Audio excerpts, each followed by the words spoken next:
오늘 사도행전 13장을 시작하면서 안디옥 교회가 시작하는 이 모습 속에 교회의 참다운 본래의 민낯으로 있는 그대로의 교회의 모습은 어떤 모습이어야 될까? 새성전 새시대를 맞이하는 우리 서원경교회 오늘 본문 말씀을 통해 주시는 새로운 메시지는 무엇일까?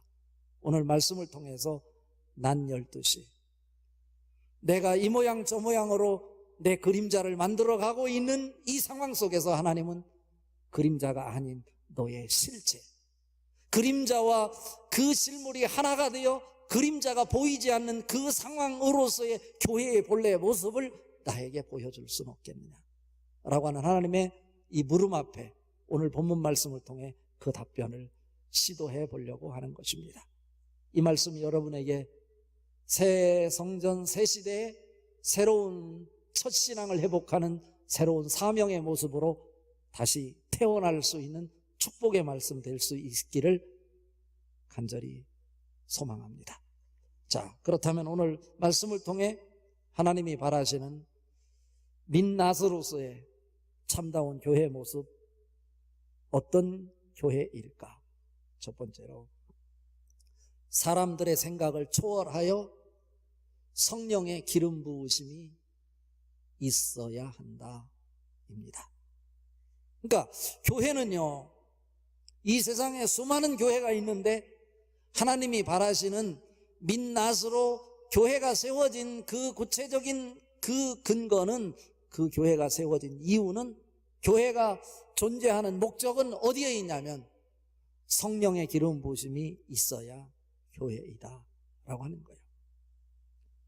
사람들의 생각을 초월해서 성령의 기름 부으심이 있어야 된다. 이 말은 결국 뭐냐면 교회가 사람의 냄새를 풍기는 교회가 아니고, 지식을 자랑하고 경험을 잘하고 우리 교회에 이런 사람이 있다를 말하는 교회가 아니고, 그 교회가 민낯으로 하나님이 바라는 교회는 수많은 사람들이 모여드는 예루살렘 교회보다는 성령의 기름 부으심이 강력하게 있는 이런 교회를 원하고 계신다라고 하는 거예요.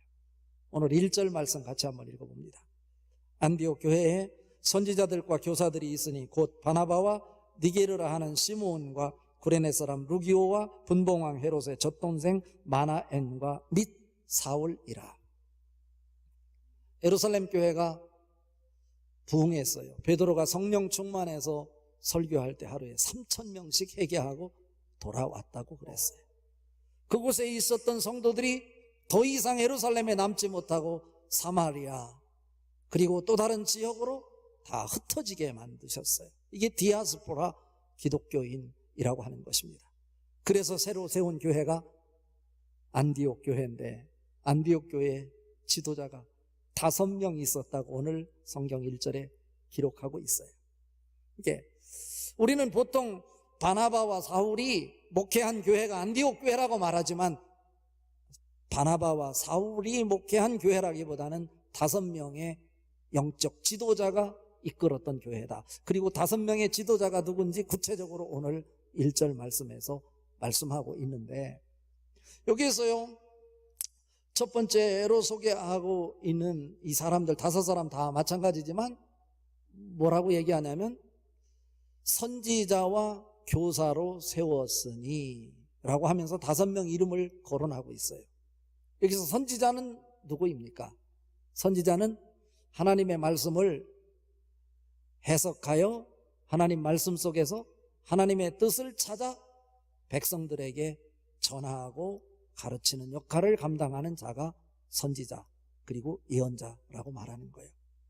일반 백성들이 성경을 봐도 깨닫지 못하고 발견하지 못하는 것을 이 선지자는 묵상을 통해, 기도를 통해 하나님이 원하는 자리에 들어가서 하나님의 뜻이 무엇인지를 찾아내는 역할을 감당하는 자예요. 그리고 그 하나님의 뜻을 말씀을 통해 찾아나 그 말씀을 해석하고 해석된 말씀을 백성들에게 전달하고 나누는 역할을 하는 것이 선지자이고, 교사는 어떤 사람을 교사라고 하냐면 가르치기에 적합한 자, 디다스칼로스라고 하는데요, 사도 바울이 자기 자신을 가리켜서 디모데후서 1장 11절에 보면 나는 교사와 목사로 부름을 받았으니 라고 말하고 있어요. 가르치기에 적합한 자. 그러니까 저는요, 여기서 볼 때 교회를 이끄는 영적 지도자들은 다 선지자고 교사이고 목사이다 라고 보는 거예요. 왜요? 목사에게 가장 중요한 건 뭐겠어요? 친절한 것도 중요하고 섬기는 것도 중요하지만 그것보다 더 중요한 것은 뭐냐면 하나님의 말씀을 깊이 파헤치고 그 말씀 속에서 하나님의 뜻이 무엇인지를 찾아서 말씀을 통해 성도들에게 하나님의 뜻을 찾아 전하는 역할을 감당하는 것, 이것이 목사의 가장 중요한 사역 중에 하나다. 이게 선지자적 기능인 거예요. 그러니까 여러분은 말씀을 통해서 여러분이 알지 못했던 새로운 메시지를 이 목사의 설교를 통해서 들을 수 있어야 돼요. 목사가 설교하는 거 나 다 아는 거네. 그러면 이 목사의 자격 문제. 아니면 여러분이 다 아는 얘기네 하면 그 사람은 이미 목사가 됐을 사람이에요. 그러니까 직업 빨리 때려치고 신학 공부하고 목사를 해야 돼요. 여러분은 늘 새로운 메시지로 들릴 수 있어야 돼요. 새로운 메시지가 목사님을 통해서 발견되고 찾아지게 하여 주시옵소서. 여러분이 기도를 해야 되는 거예요. 그런데 그런 선지자와 교사로서 5명을 세웠는데 그 중에 첫 번째가 누구라고요? 바나바라네. 바나바는 어떤 사람입니까? 그는 유대인으로 착하고 성령이 충만한 사람이었어요. 원래 이름은 요셉이었는데 사도들이, 성도들이 그 공동체의 단원들에 의해서 붙여진 이름이 바나바예요. 바나바는 위로의 아들이라는 뜻이에요. 그가 얼마나 탁월한 영적 지도력을 가지고 있었는지 상처가 있는 곳에 위로를 하고 격려를 하고요, 절망하고 좌절하는 자에게 새로운 비전을 심어주고 새로운 소망을 안겨주는, 그러면서도 성도들이 알지 못하는 하나님의 말씀을 해석하여 하나님의 뜻을 전달해주는 이러한 목회자였었다라고 하는 것입니다. 그런데 우리가 잘 알지 못하고 있는 부분 또 하나, 예수님이 부활하시고 승천하실 때 제자들에게 예루살렘을 떠나지 말고 내가 너에게 주겠다고 약속한 성령을 받기 위해서 기도하라 할 때 120명의 성도가 모여서 기도하다가 성령 받았고 오순절 성령 체험을 했던 사건을 우리는 사도행전 2장을 통해서 확인할 수 있어요. 그런데 여기서 바나바는 누구냐면 그 다락방을 제공했던 마가의 삼촌이기도 합니다. 이것이 골로새서 4장 10절을 통해서 확인할 수 있고, 그러니까 마가를 제1차 선교여행 떠날 때 바나바가 자기의 조카를 데리고 떠났던 것이죠. 나중에 바울과 갈등이 있어서 또 문제가 있었지만 아무튼 이가 바나바, 그때 안디옥 교회 지도자였었다라고 하는 거예요. 두 번째로 소개되는 사람이 니게르라 하는 시므온. 그런데 시므온이라고 하는 이름은 유대 이름이에요. 유대 이름. 그러니까 아프리카에서 온 유대인이라고 할 수 있죠. 유대교로 개종한 아프리카에서 온 시므온.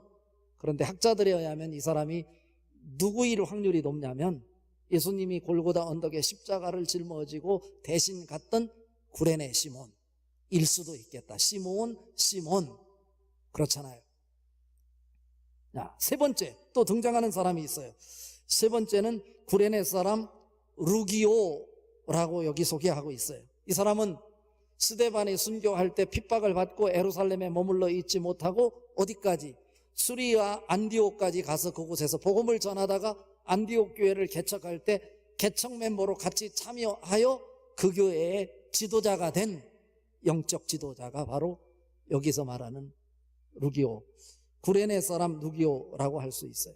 여기서 구레네라고 하는 곳도 아프리카예요. 지금의 리비아라고 할 수 있는 것이죠. 리비아는 뭐가 많이 나나요? 석유가 많이 나는 나라이기도 하죠. 그리고 또 한 사람, 우리가 놓치지 말아야 될 사람이 있는데, 이 사람이 누구냐면 헤롯의 젖동생, 누구라고 나와요? 마나엔.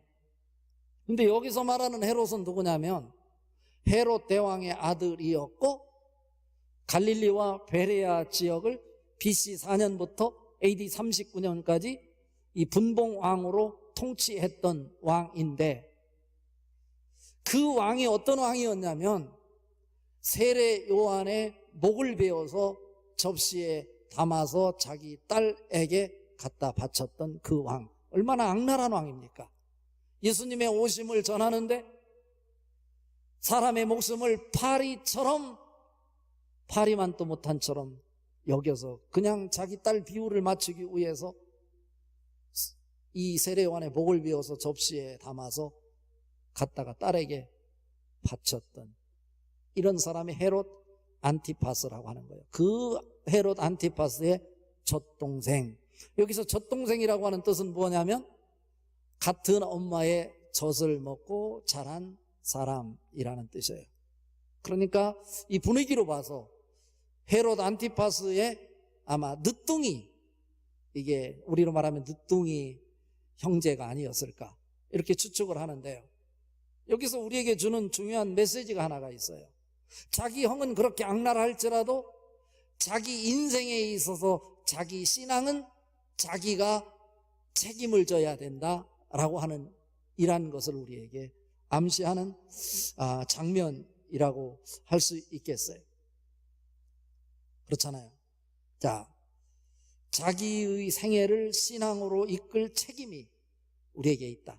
그러니까 형제가 어떻든 그게 중요한 것이 아니고 그 형제를 위해서 기도해야 되겠지만, 그러한 불가피한 이 악랄한 형이 있는 그 집안에서도 자기 인생의 자기 신앙을 자기가 이끌고 있다고 하는 것을 보잖아요. 그 사람은요 왕족의 혈통이에요.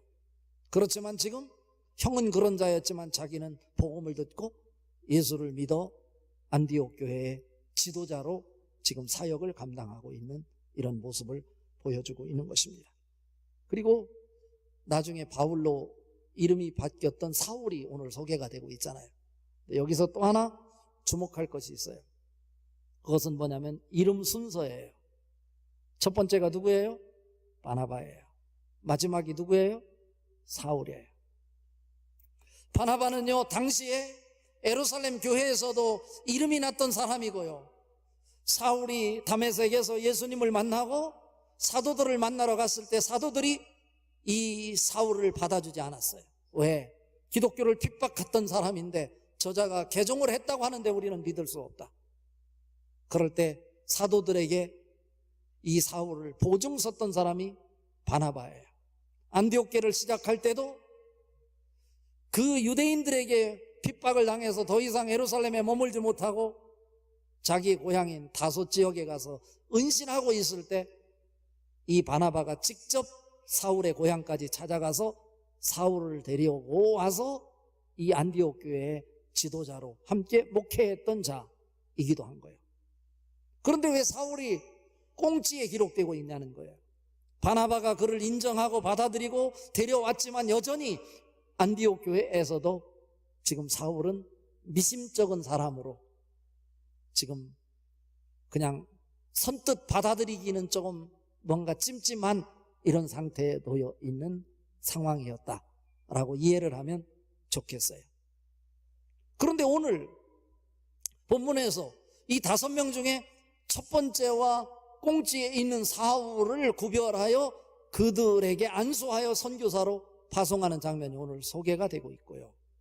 그런데 더 중요한 것은 사울과 바나바가 1차, 2차, 3차 선교여행하는 과정 속에 선교가 시작돼서 시간이 얼마 지나지 않았는데 성경의 기록은요 바나바와 사울이라고 기록하지 않아요. 뭐라고 기록해요?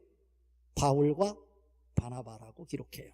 그 얘기는 뭐냐면 이건 연장자 순으로 기록한 것이 아니고 이름 순서는 그 교회에서 얼마나 영향력을 발휘하고 중요한 인물이냐 그 중요 순서에 따라서 이름을 기록했다라고 하는 거예요. 안디옥 교회에서 가장 중요한 역할을 감당하고 있었던 자는 바나바였습니다. 이 순서대로요.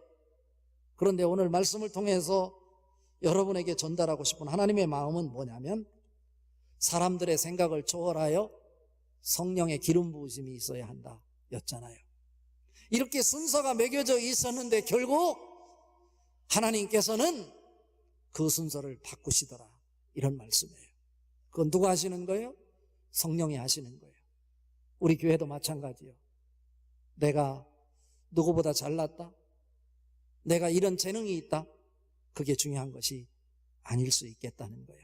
교회가 교회다운 모습으로 민낯으로 하나님 앞에 보여지기를 원하는 것은 성령의 기름 부으심이 있어야 교회이다 라고 하는 거예요.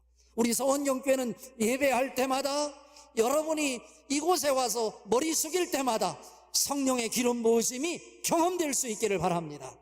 그 성령의 기름 부으심에 따라 내 인생이 인도함을 받고 바뀌어져 갈 수 있는, 변화를 일으킬 수 있는 놀라운 역사를 경험하는 여러분 될 수 있기를 바랍니다. 두 번째입니다. 하나님께 집중하는 영적 예배의 모습이 있어야 합니다. 하나님께 집중하는 영적 예배. 오늘 읽은 말씀 2절 말씀 같이 읽어봅니다. 주를 섬겨 금식할 때 성령이 이르시되 내가 불러 시키는 일을 위하여 바나바와 사울을 따로 세우라 하시니, 여기서 주를 섬겨 금식할 때, 여기에 주목하십시오. 이 안디옥 교회가요, 그런 5명의 영적 지도자를 중심으로 해서 하나님이 원하시는 교회를 만들어가고 있어요. 시작하고 있어요. 그런데 그들이 한 모습 중에 첫 번째 드러나는 모습이 뭐냐면 주를 섬기는 일이었다.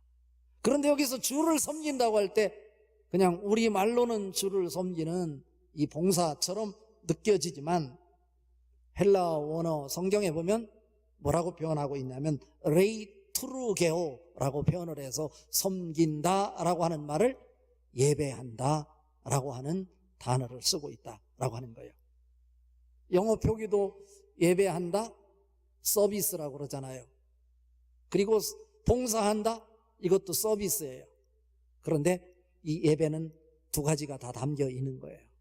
그런데 오늘 여기에서 특별히 레이투르게오라고 하는 단어를 써서 여기서 주를 섬겨 할 때 이것은 주를 예배하고 라고 하는 단어로 쓰고 있다라고 하는 거죠. 이 얘기는 결국 무엇을 얘기하냐면, 예배의 이 섬기는 모습이, 우리의 모습이 세상을 살면서 하나님 앞에 나와 예배하는 것이 하나님께 집중하는 모습을 보여야 된다라고 하는 것을 우리에게 보여주는 거예요. 우리는 다 다양한 모습으로 다양한 방식으로 세상을 살아가고 있어요. 그러나 오늘 주일 주님의 날은 다양한 모습 다 내려놓고 하나님 앞에 와서 예배하는 거잖아요. 안디옥 교회 성도들이 주를 섬겼어요. 그런데 주를 섬긴다고 할 때 그 섬김은 봉사가 아니고 하나님 앞에 예배했다라고 하는 거예요. 여러분, 하나님께 예배했다고 하는 것은 하나님께 집중했다라고 하는 얘기예요. 나의 최상의 가치를 하나님께 올려드리는 것이 예배이기 때문에 그렇습니다. 여기서 금식하고 라고 나오잖아요. 주를 섬겨 금식할 때에, 금식은 뭡니까? 밖으로부터 오는 것을 중단한다는 뜻 아니겠어요? 우리 이런 말 하잖아요. 먹는 만큼 힘을 쓰고 먹는 만큼 살 수 있다. 그러니까 여러분, 아무리 병석에 누워 있어도요, 골골해도 잘 드시면 안 죽어. 왜? 먹는 만큼 힘을 쓰기 때문에 그래요. 돌아가실 때 보면 먹지를 못해요. 드시지를 못해요. 곡기가 끊어지면 돌아가시는 거예요.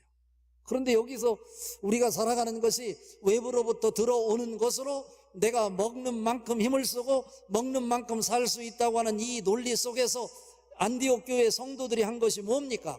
하나님 앞에 예배하면서 금식할 때에 금식했다. 이건 뭐예요? 내 인생이라고 하는 것이 외부로부터 들어오는 것에 의해서 움직여지는 것이 아니라 외부로부터 들어오는 것을 오히려 내가 단절함으로 외부에 의해서 움직여져가는 우리들의 모습이 아니라 외부로부터 들어오는 힘을 단절하게 될 때 하나님께 집중할 수 있겠다라고 하는 거예요. 그러니까 오늘 예배하고 또 금식했다라고 하는 것은 결국 뭐냐면 세상의 논리나 세상의 지식이나 세상의 이 패턴에 의해서 움직여가는 교회가 아니고 오히려 세상에 의해서 움직이려고 하는 그런 것들을 중단하고 하나님께만 집중함으로 하나님 앞에 서 있는 우리의 모습, 하나님께 집중할 때 성령의 음성이 들렸다라고 하는 것이에요. 오늘 그럴 때 하나님의 뜻을 알 수 있는 거예요. 그러니까 우리는 지금 무엇을 해야 되는 것입니까? 무엇을 하든지 하나님께만 집중하는 예배, 바로 이 예배가 영적 예배 아니겠어요? 진리와 영으로 드리는 예배, 거룩한 예배. 그러니까 이 시간은요, 세상에 수많은 것들이 있지만 그것들 단절하고 하나님께만 집중하는 시간입니다. 하나님께만 집중할 때 비로소 우리는 성령을 통해서 하나님의 뜻을 볼 수 있는 것입니다. 우리가 무엇을 하더라도 하나님께 집중할 때 하나님의 뜻을 알 수 있고 하나님의 음성을 들을 수 있어요. 그런 의미에서 교회는 하나님께만 집중하는 영적 예배의 모습이 있어야 되겠다라고 하는 것입니다. 마지막 결론은 뭐냐면 성령의 하시는 일에 인생의 덩어리를 내어드리는 모습이어야 한다라고 하는 거예요. 다른 말로 바꾸면 내 방식으로 세상을 살아가는 것이 아니고 세상의 논리로 내 인생을 좌지우지하는 것이 아니고 오히려 그런 것들을 단절하고 하나님께 집중함으로 성령의 음성을 듣고 하나님의 뜻을 따라 하나님의 뜻이라면 나의 인생의 그 마디마디를 하나님께 맡겨드리는 이런 모습이어야 된다. 3절 4절 같이 한번 읽어봅니다. 이에 금식하며 기도하고 두 사람에게 안수하여 보내니라. 두 사람이 성령의 보내심을 받아 실루기아에 내려가 거기서 배 타고 구브로에 가서, 여기서 중요한 메시지가 있어. 그들이요 금식하고 기도해서 두 사람에게 안수해서 보냈대요. 그런데 여기서 보냈다라고 하는 이 단어가 3절에 두 사람에게 안수하여 보내니라. 이 보냈다는 단어가 우리말로는 그냥 보냈다라고 하는 단어이지만 우리는 보통 보낸다라고 할 때 이게 파송한다라고 해서 헬라어로 아포스텔로라고 말하는데 여기서 아포스텔로라고 하는 파송한다라고 하는 단어를 쓰지 않는다는 거예요. 그럼 여기서 무슨 단어를 쓰느냐라고 하는 거예요. 보낸다 이런 뜻이 아니에요. 영어로도요 사도를 에포슬이라고 그래요. 이것은 뭐냐면 파송한다. 그러니까 사도는 보냄을 받은 사람이다 라고 하는 뜻인데 여기서는요 이 아포스텔로라고 하는 이런 단어를 쓰지 않고 아폴리오라고 하는 단어를 쓰고 있어요. 보낸다. 이건 무슨 뜻이냐면 쉽게 표현하면 놓아준다 이런 뜻이에요. 생각을 해봐요. 지금 안디옥 교회가 새롭게 시작하려고 하는데 그 중심에 가장 중요한 목회자로 중심 자리에 서 있는 사람이 누구입니까? 첫 번째 누구라고요? 바나바예요. 그런데 그를 보내래요. 이게 용납이 되는 일입니까? 우리 안디옥 교회가 어떻게 해서 시작됐는데 그 중심에 바나바가 있는데 바나바를 보내라? 어떻게 가능해요? 불가능한 거예요. 4절에 두 사람이 성령의 보내심을 받아. 여기서 말할 때 보내심을 받아 라고 할 때 비로소 여기서 파송한다는 단어를 써요. ekpempo라고 하는 단어를 써요. 헬라어로 ekpempo라고 하는 것은 파송한다 라고 하는 뜻이요. 그러니까 3절과 4절을 통해서 볼 수 있는 것은 뭐예요?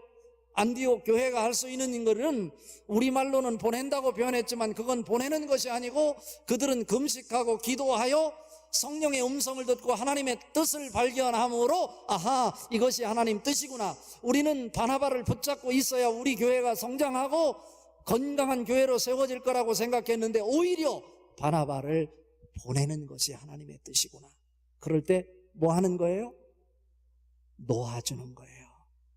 그러니까 선교는 누가 하는 거라고요? 내가 하는 게 아니에요. 우리가 하는 게 아니에요. 교회가 하는 게 아니에요. 보내는 건 누가 한다고요? 4절에 보니까 성령의 보내심을 따라 성령님만 보내실 수 있는 거예요. 그러니까 성령님이 하시는 일 앞에 교회는 협력하고 순종하는 일을 할 뿐인 거예요. 이런 교회가 바로 서원경교회가 될 수 있기를 바랍니다.